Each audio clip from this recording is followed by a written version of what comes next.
6 केंद्रों पर हुए विधानसभा उपचुनाव में तृणमूल की जीत से पूरे राज्य में खुशी का माहौल है। दुर्गापुर के सिटी सेंटर स्थित दुकान में स्टेडियम में स्थित तृणमूल जिला कार्यालय में राज्य में जीत का जश्न मनाया गया। हरी मिठाई और हरा अबीर एक दूसरे को लगाकर जीत का जश्न मनाया गया। तृणमूल महिला नेत्री मुनमुन सरकार ने कहा, बंगाल के लोग बंगाल की मां ममता बनर्जी पर भरोसा करते हैं।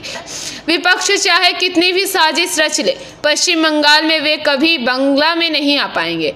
हम 2026 के विधानसभा चुनाव के लिए भी तैयार हैं।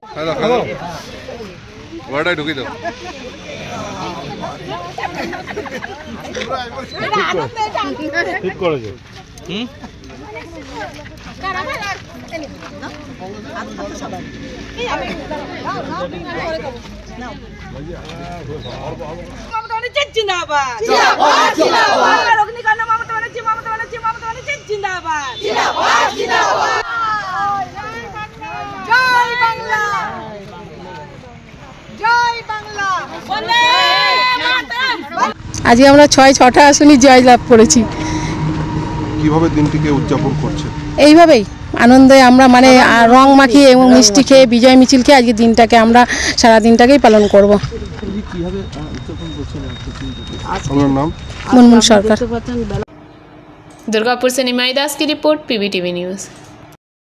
नियमित अपडेट एवं दुनिया भर की ताज़ा खबरों के लिए हमारे फेसबुक पेज को फॉलो एवं यूट्यूब चैनल को सब्सक्राइब करें।